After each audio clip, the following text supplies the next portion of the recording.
Hello all you wonderful people. Today I'll talk about how to study in Sweden, what you need and the requirements. This video is mostly for those of you guys who are non-EU residents. Yeah, so this was a requested video, and if you guys have other ideas what I can do for the next video, just write it in the comment box and I'll see what I can do.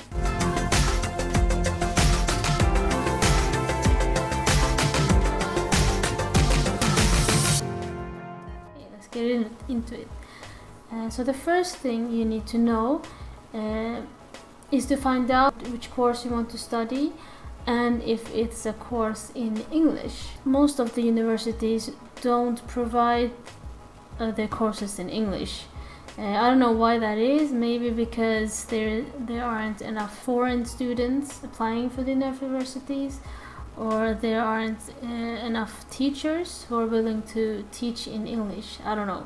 But that's the important thing that you have to do the first. You have to find out if your course is in English. Secondly, you need to have the required grades for the course, and you can find the different grades of the courses on different university homepages. And if you have that, then you can apply for the university. So now that you have applied for university, you go to Migrationsverket's website, which is the immigration authority, regarding residence permit and application for student visa. That include that you have been accepted to the universities. Most universities also require that you send them kind of a proof that you know English. Residence permit also require that you can support yourself economically. Another thing to know is that there is a fee, so you need to know if you can pay that fee before applying to different universities. So I got my information from studyinSweden.com and from migrationsverket.se,